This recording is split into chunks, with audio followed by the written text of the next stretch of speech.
really a lot at some point.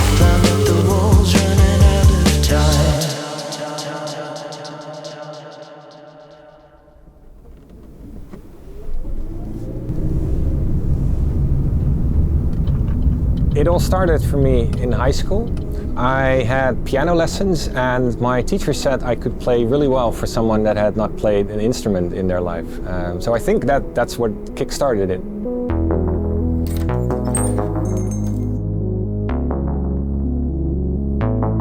A few years after that, I went out for the very first time to the Hollywood Music Hall, which is now Annabelle here in Rotterdam.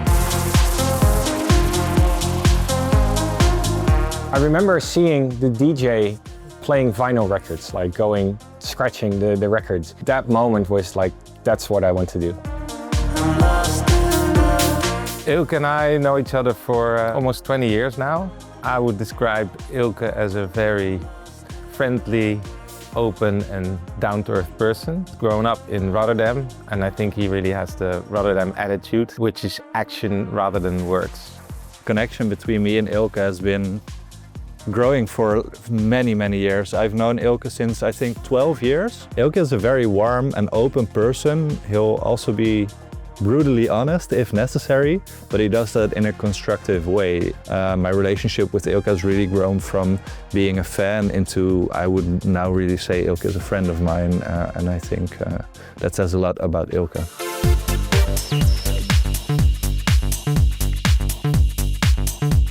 I think there were several defining moments in my career. First of all, 2008, I released my first artist album on Global Underground, and that's when things really started rolling. A few years later, in 2013, one of my records, Eindtag am Strand, crossed over into the Dutch top 40, top 10 actually, up to number 9. And I think that opened many doors that would have remained closed otherwise.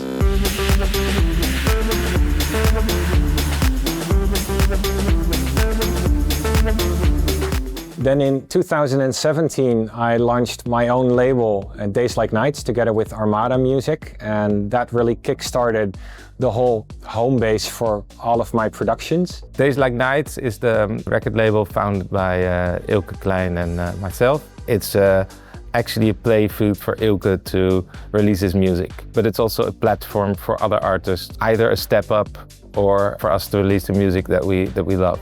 My own label, Days Like Nights, is a great place for all of my creative energy, but it's not just for me. It's also for friends and people whose music I really admire. Days Like Nights has really helped me not only with the releases, but also with the events. Those shows have also sort of put me on the map as a DJ, because a lot of new people knew my productions, but seeing me play at stages like the first Days Like Nights events I did, immediately afterwards I started noticing other promoters starting to see me as a DJ rather than just a producer for the first time.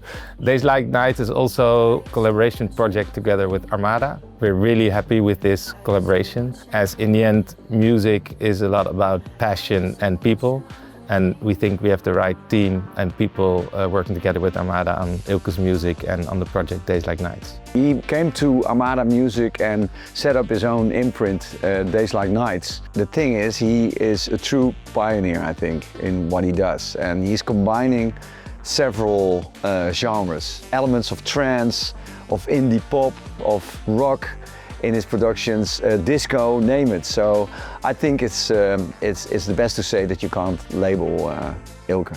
In 2020, during COVID, my fourth artist album, Oscillations, came out.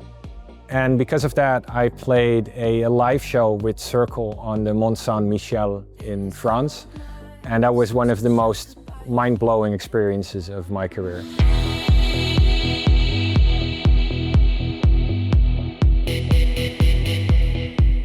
In this place, with these surroundings and this setup, yeah, it's just amazing. Thank you so much, Eelke. Thank you. I would describe Eelke's sound as very influenced in the beginning of his career by the progressive sounds, artists like John Digweed, Sasha, Hernán Cattáneo and Nick Warren. Melody is always key for him in all of his music. My sound has evolved quite a bit over the years, I think. In the beginning, I was very narrow-minded. I was mostly interested in dance music and in synthesizers, and I didn't really bother with anything else.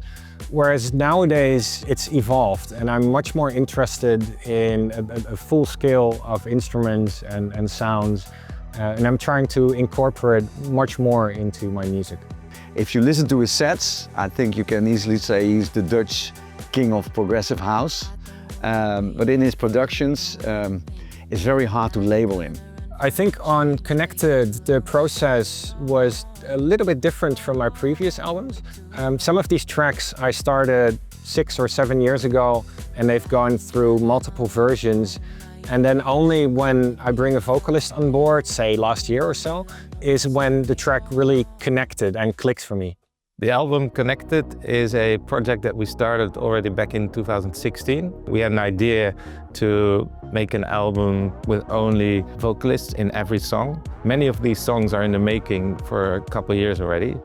Connected was influenced by the fact that in 2022 and 23, I played so many DJ sets that when I was not in the club, I didn't really want to listen to dance music all the time. So when coming up with new ideas and new projects for this album, they were a little bit more indie-based and a little bit further away from typical dance music. And on Oscillations, for instance, I was working with 2 or 3 different singers, but on this album, it's 11 out of 12 tracks. So that's a big difference from compared to before.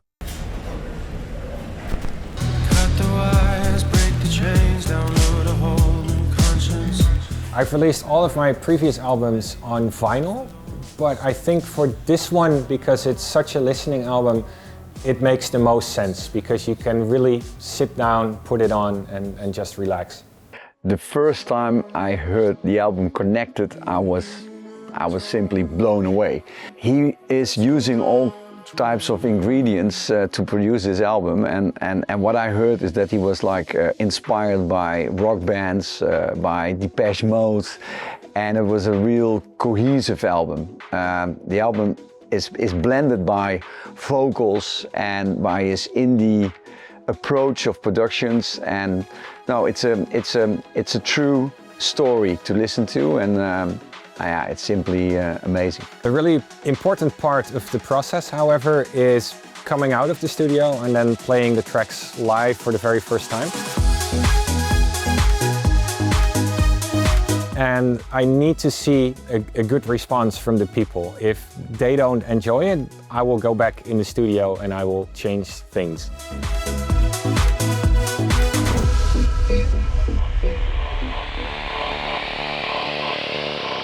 I think my popularity in the Netherlands comes from the fact that, you know, I was born here, I live here, and I've been able to build a really nice fan base for 25 years. And I've also had a couple of records that really crossed over into the top 40 over here. My popularity in Latin America and especially Argentina also comes from the fact that I've been coming there for a very long time. And the first time was in 2008 when Hernán Cattáneo invited me. Around early 2000s, Eelke was like a newcomer, but one very special one, interesting one, you know. So we always clicked very well with his music, and it was a great idea, of course, to have him play one of the big events. So back then I tried to reach out to the manager of Hernán Cattáneo and told him that Eelke will be in Argentina, which he wasn't. And then he said, like, oh, that's really interesting. Let me discuss with Hernán. The DJs that are musicians always has a very, very more melodic approach, which I find is really interesting and really cool. And we are Latinos, so we love melody, we love fun, we love party, like Dutch. I didn't really know what to expect. I thought it would just be a warm-up show for Hernán. And he called me back like the same afternoon because they were doing a very huge event in Buenos Aires called Moon Park, which was I think 10,000 people event.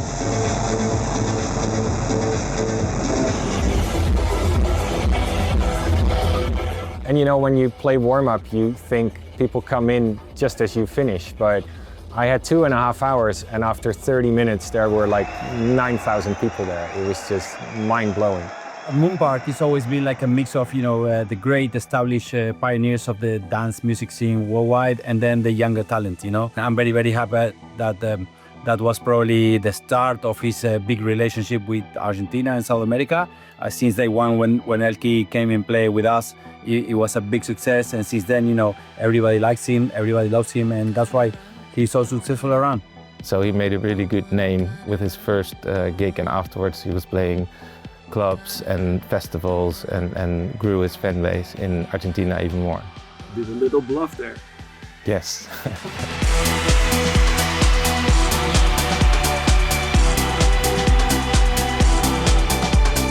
There's definitely a big difference between playing, for instance, here in Argentina or in Europe. What I really like about playing here is that you get really long sets of 4 hours, 5 hours, 6 hours, and people all stay until the end. So 7 in the morning, it's still packed with people.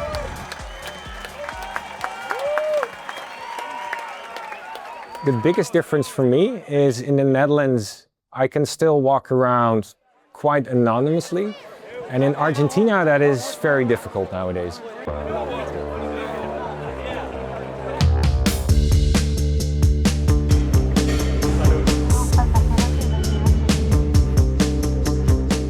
My upcoming shows will be more based on the live show, on the Connected show. So I think over the next years, I will probably DJ a little bit less, and I will do some more live shows than I used to.